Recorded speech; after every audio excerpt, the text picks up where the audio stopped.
नमस्कार, news state पर दो टूक लेकर मैं हूं आपके साथ धीरेन्द्र अवस्थी। बिहार में एसआईआर को लेकर अखिलेश यादव चुनाव आयोग पर हमलावर हैं और एक दिन पहले ही अखिलेश ने कहा था कि भाजपा चुनाव आयोग अधिकारी की घपला तिकड़ी मिलकर वोट डकैती कर रही है।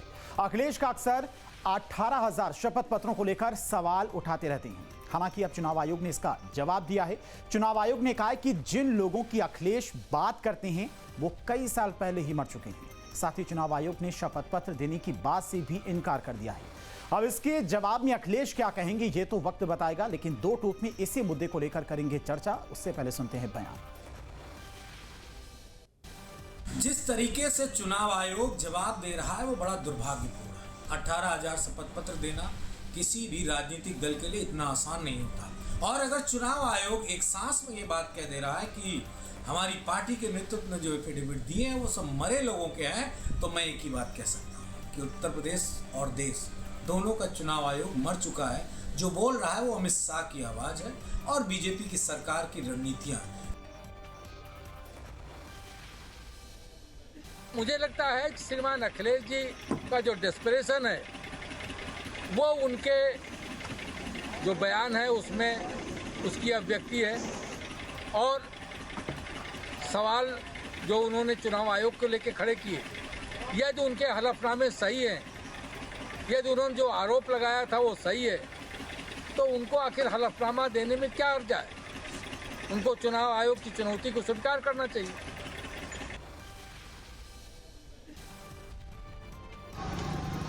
पूरा देश जानता है नरेंद्र मोदी जी ने सरकार वोट चोरी करके बनाई है। जिस तरह से सभी विपक्षी दल के नेता लगातार एसआईआर के मुद्दे पर, वोट चोरी के मुद्दे पर सरकार के खिलाफ एक मुहिम चला रहे हैं। हमारे नेता श्री राहुल गांधी जी ने मोदी सरकार को एक्सपोज करने का काम किया है। तो मैं कह सकता हूं चुनाव आयोग आज भारतीय जनता पार्टी के हाथ की कठपुतली बना हुआ है। वो सिर्फ और सिर्फ भारतीय जनता पार्टी के इशारे पे काम कर रहा है। और आज की बहस के सवाल पर एक बार नजर डाल लेते हैं। इसी से अखिलेश की तकरार एसआईआर के विरोध से बनेगी सरकार, ये सबसे अहम सवाल है। वहीं झूठे आंकड़े पेश करें अखिलेश, ईसी के जवाब से मचा कलेश।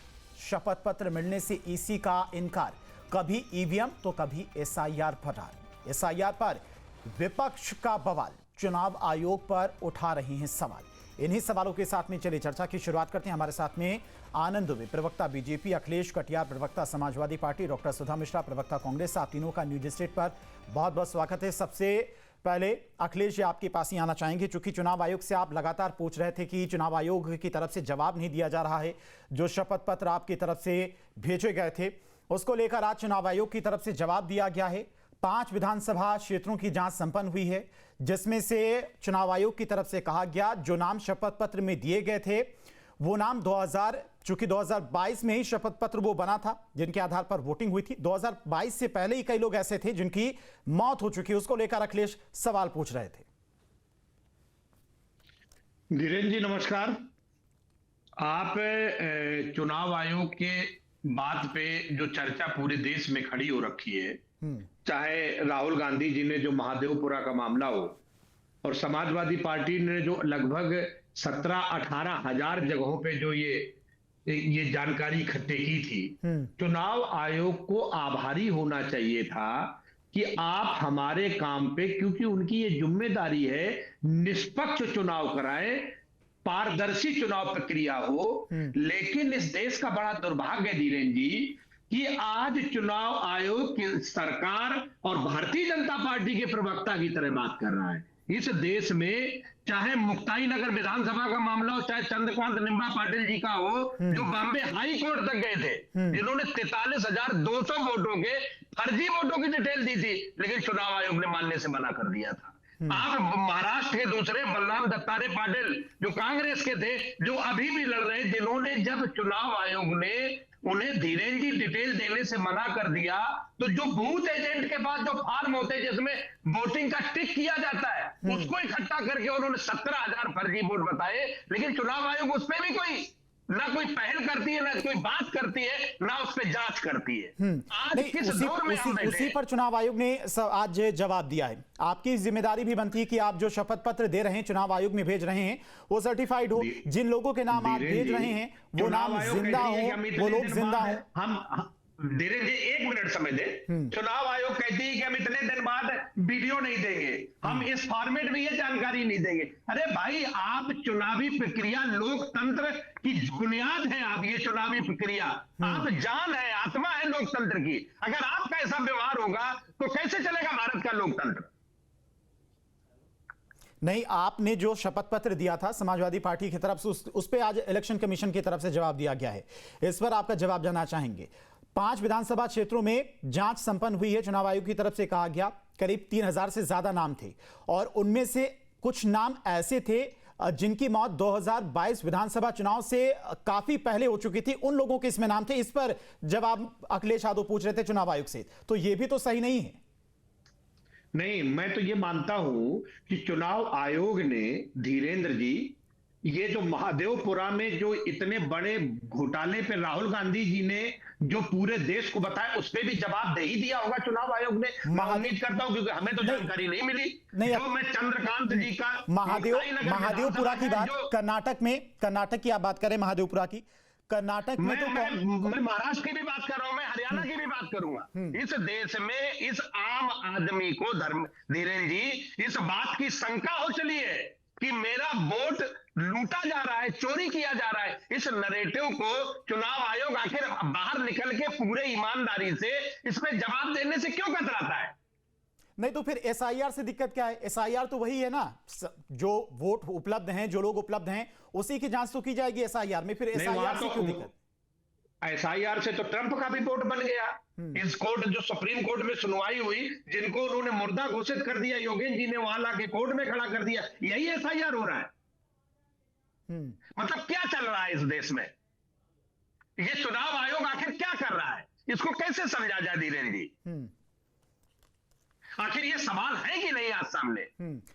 आनंद दुबे जी, चूंकि अब विपक्ष चुनाव आयोग के साथ साथ बीजेपी का भी लगातार नाम ले रहा है कि बीजेपी, चुनाव आयोग, दोनों लोग एक ही सिक्के के दो पहलू हैं, दोनों लोग मिले हुए हैं। देखिए, मिले हुए कौन लोग हैं?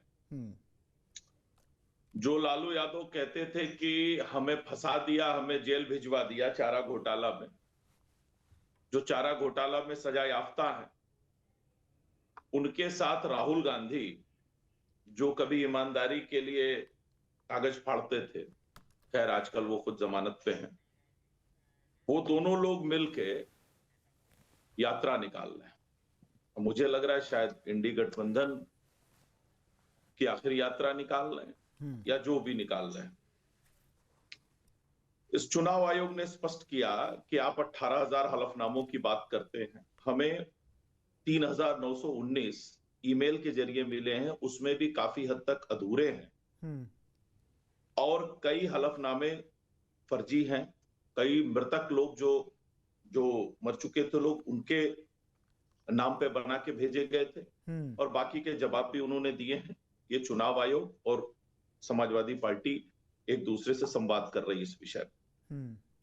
लेकिन सबसे बड़ी बात है कि कौन लोग जनता को गुमराह करने का काम कर रहे हैं। जनता का भरोसा इन पर से उठ चुका है। आज ये चुनाव आयोग पे सवाल उठा रहे हैं।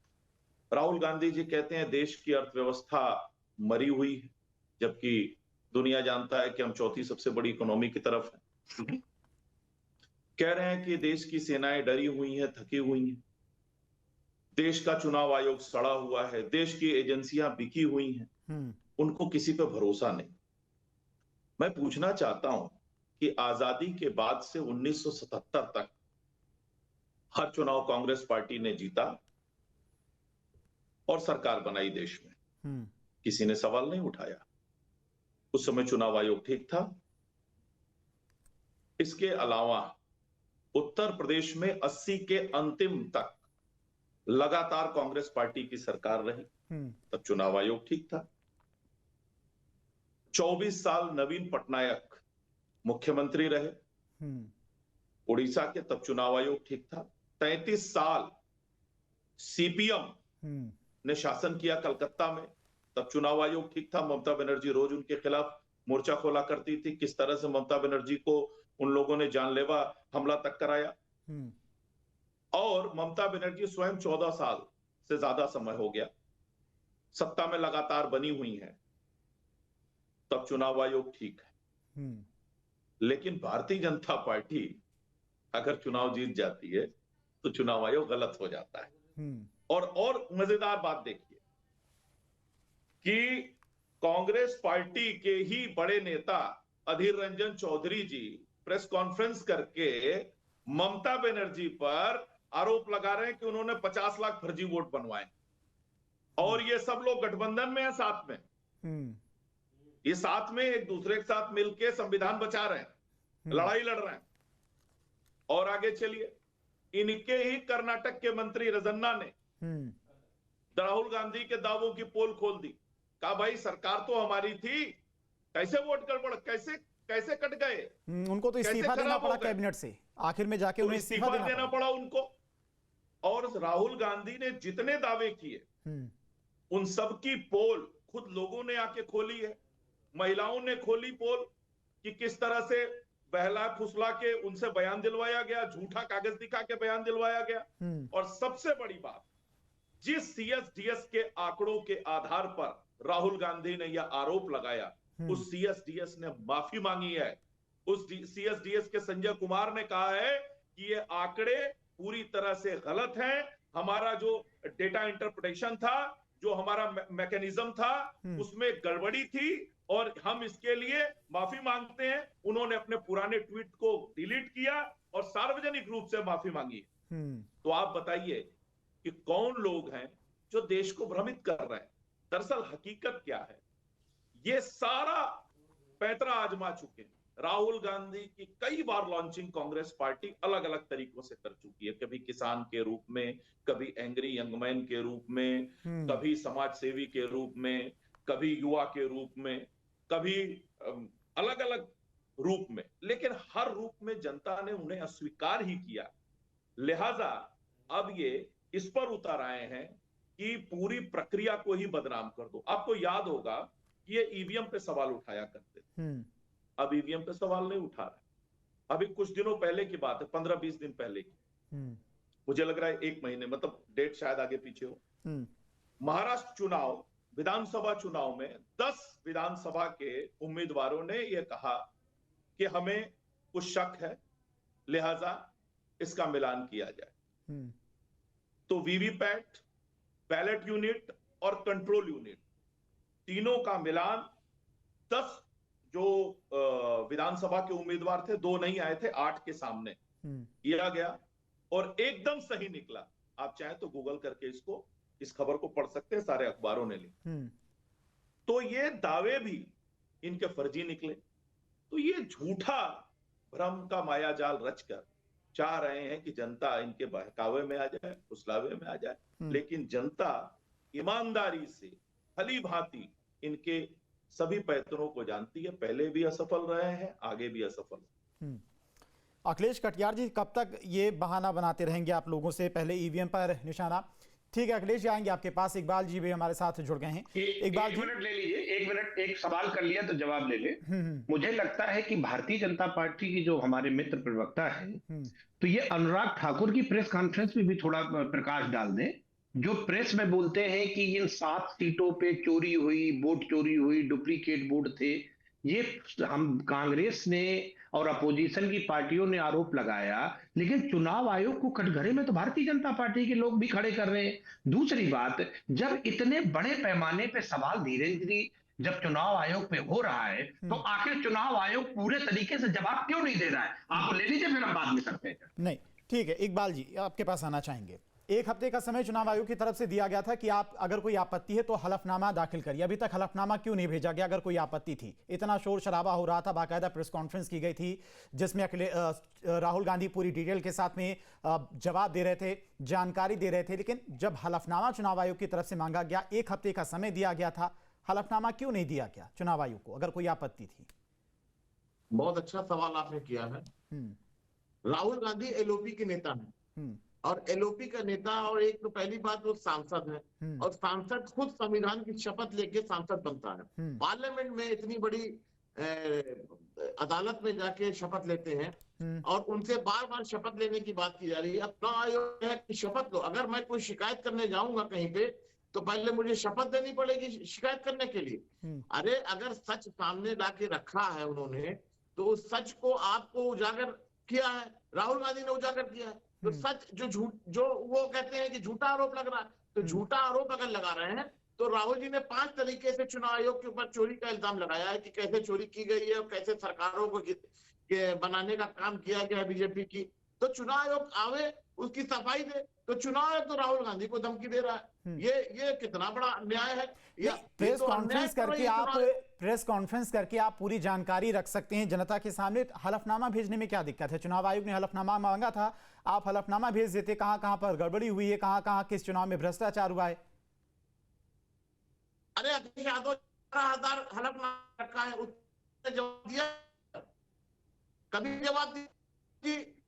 संविधान की के पार्लियामेंट गए हैं, एलओपी के उनका काम है कि कोई अगर देश में कोई गड़बड़ी कर रहा है, कोई भी कर रहा है, सवाल तो करेंगे। तो वो आईना जा रहा है तो डालना है, ये नहीं चाहिए। देश में जनता जागे, बिहार में जिस तरीके से जन सैलाब आ रहा है सड़कों पर, अब इनको समझ कि राहुल गांधी को सच मानने, इन्हें जो बात कहा है। ठीक है इकबाल जी, आपकी आवाज थोड़ी कट रही है, आपसे फिर से हम कनेक्ट करने की कोशिश करते हैं। अखिलेश जी आपके पास एक बार फिर से आना चाहेंगे। चुनाव आयोग की तरफ से प्रेस कॉन्फ्रेंस करके सारी डिटेल रखी गई थी और विपक्ष में चूंकि अखिलेश यादव भी लगातार चुनाव आयोग पर सवाल उठा रहे थे और एसआईआर को लेकर सवाल उठा रहे थे, हंगामा किया जा रहा था। तो जब चुनाव आयोग की तरफ से कहा गया था कि किसी भी दल को कोई आपत्ति है तो एक हलफनामा आप भेज दीजिए, 1 हफ्ते का आपको बाकायदा समय दिया गया था।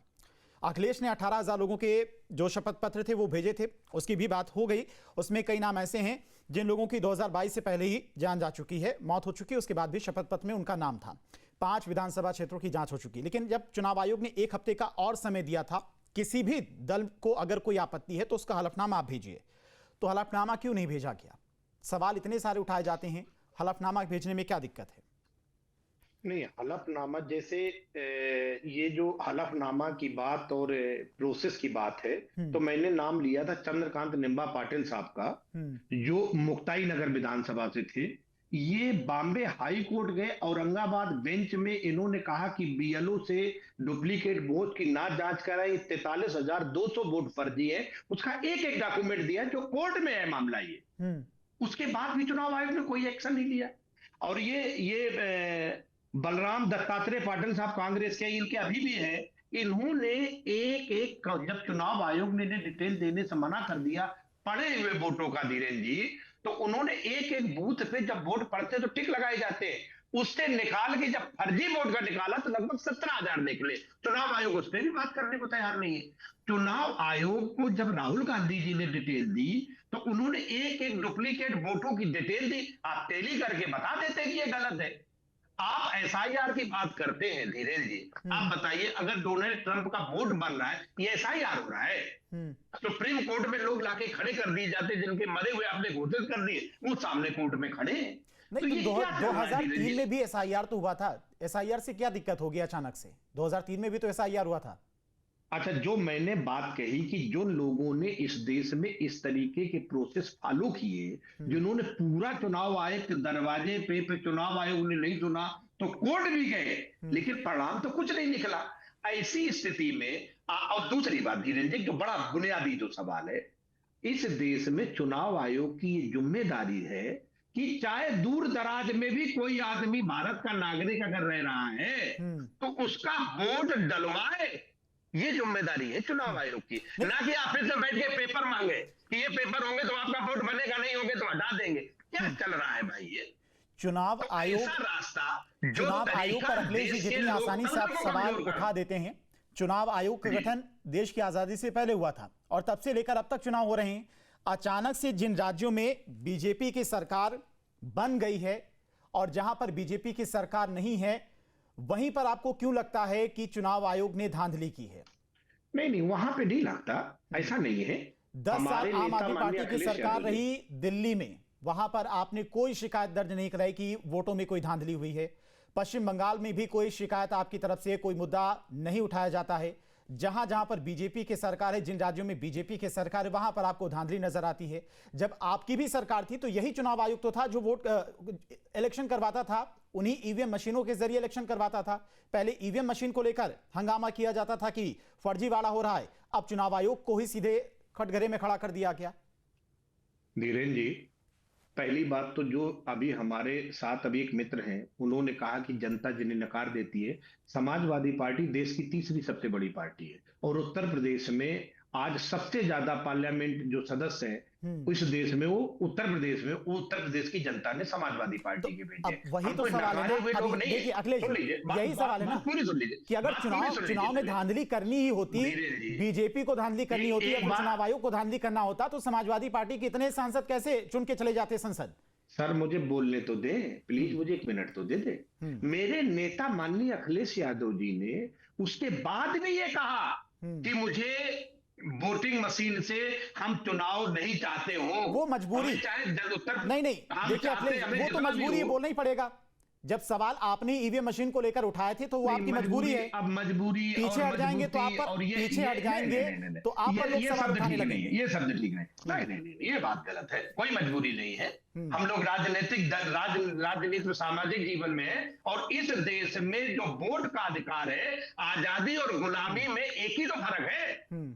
जिसका वोट का अधिकार मिल गया, हम आजाद हो गए, और अगर उसी को लुटने दिया जाए, उस पर आवाज ना उठाई जाए तो देश और गुलामी और आजादी में फर्क खत्म हो जाता है। धीरे जी, तो हम इस देश की आजादी और संविधान के लिए लड़ रहे हैं और चुनाव आयोग के इस रवैये के खिलाफ पूरा देश खड़ा है।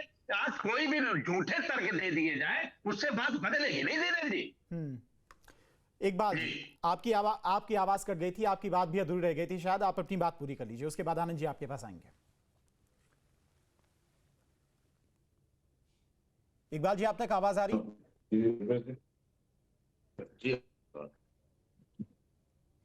जी इकबाल जी, अपनी बात पूरी करिए आप। हाँ, सवाल क्या था आपका?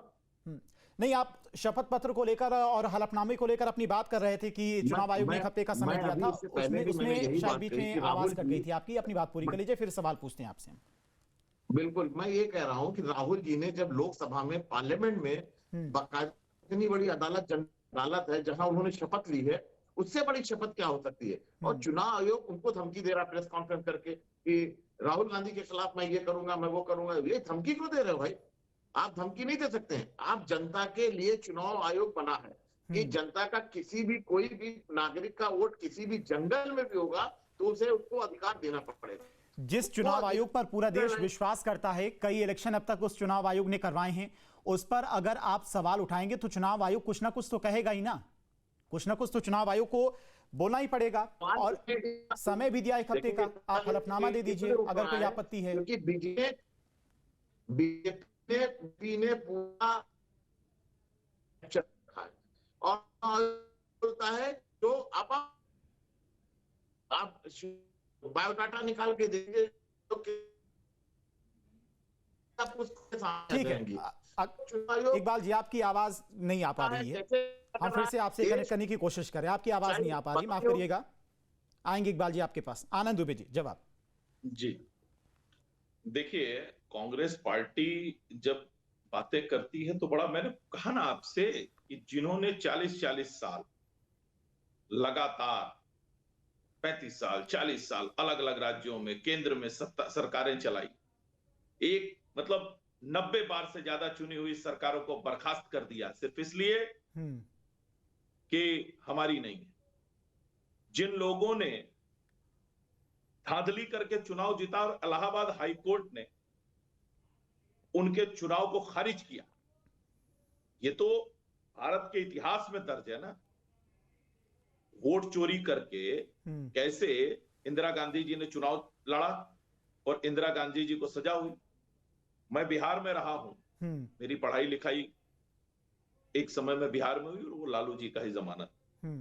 हमने बड़े करीब से देखा है कैसे असलहा लेकर लोग बूथ में घुसते थे और लोगों से कहते थे जाइए वोट पड़ गया, और उसके बाद आरजेडी को वोट पड़ा करता।